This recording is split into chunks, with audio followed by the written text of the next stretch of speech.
Kasari, welcome back sa aking YouTube channel. Ayan, for today's video, ang topic natin ay ano ba ang ginagawa nyong mali as sari-sari store owner? Kasi marami pa rin akong nababasang post about dyan sa ating group, sa group of sari-sari store owners. Ayan, join po kayo dyan, pwede kayong sumali dyan sa ating group. Mababait ang mga members dyan, lalong-lalo na yung mga admin. Ako yung isa sa admin dyan, ako yung gumawa ng group na yan. So ito mga kasari, matik na ang dahilan kung bakit nalulugi o bumabagsak ang isang sari-sari store ay baka may bisyo ka, si Mr. ang may bisyo, ang anak mo may bisyo. So lahat doon kinukuha sa tindahan, pati na rin yung pang personal na pangangailangan nyo, doon na rin kinukuha lahat sa tindahan, pangbayad sa bills. Ayan, pero depende pa rin yon kung gaano kalakas ang iyong sari-sari store. Pero may pagkakataon na kahit gaano kalakas ang tindahan mo, kung magsasabong o nagsusugal ang isa sa inyo, malulugi talaga yan mga kasari. So number 1, huwag ka magplano ng negosyo kung wala kang alam at wala kang planong tutukan ito.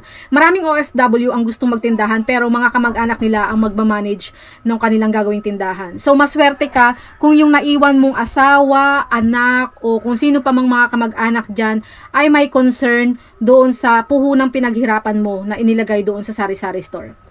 So, pinaka-importante talaga na hands-on ka sa sinimulan mo pa lang. Sa umpisa pa lang ng pagsasari-sari store. Mula sa pagpaplano ng design ng tindahan, saan itatayo yung tindahan, marami na bang tindahan doon sa location na pagtatayuan mo. So, kung marami na doong sari-sari store sa location na pagtatayuan mo at wala kang choice, importante may strategy ka kung paano makilala ang tindahan mo. Dapat hands-on talaga. So, ikaw dapat sa pamimili at pati na rin doon sa accounting mismo.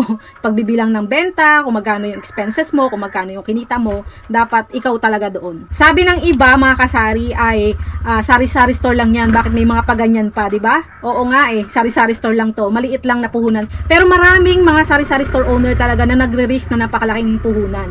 Ayan, mga 100,000 talaga. Pag nalugi ka, hindi lang naman puhunan yung mawawala sa'yo pag hindi mo tinutukan. Mawawala din sa'yo yung confidence mo, yung iba pride, ayan.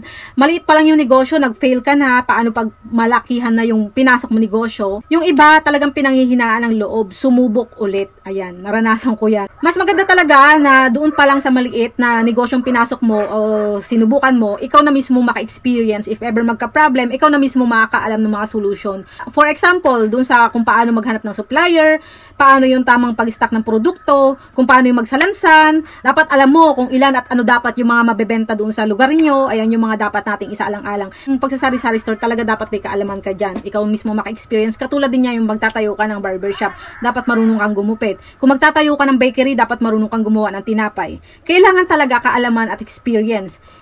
Ipagkakatiwala mo sa iba ang tindahan mo, tanging yung katiwala mo lang yung nakakaalam kung sino yung supplier, magkano ang patong sa bawat produkto. Siya ang lahat na nakakaalam kung alin ang pinakamalakas sa paninda.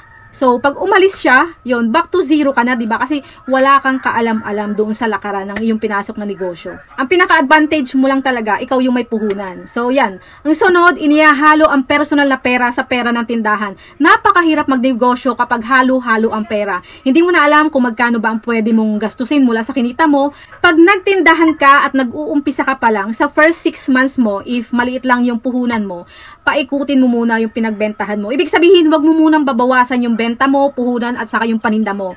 Ako dati, patingin-tingin lang doon sa mga paninda ko, kahit gustong-gusto ko ng kaidi, naglalaway na ako. Ayan, nagsimula kasi ako sa napakaliit na puhunan, 3,000 lang yun mga kasari. So, ang ginawa ko doon, tigda-dalawa lang ang items na bawat produkto. Ayan, makumpleto ko lang yung mga variation. Pansit Canton, lahat ng flavor meron ako, kompleto. Sa piatos, ganun din.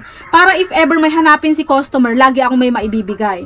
Pero ngayon, after ng sacrifice ko, ayan, nakumpleto ko na yung paninda ko. At ayan, yung 3 kong anak araw-araw, minsan sila pila-pila papunta sa kuhanan ng merienda, tinapay at juices. So, napapatingin na lang ako minsan. Pero ang kagandahan ngayon, kaya na ng tindahan kong magpamerienda ng buong pamilya ko. Ano?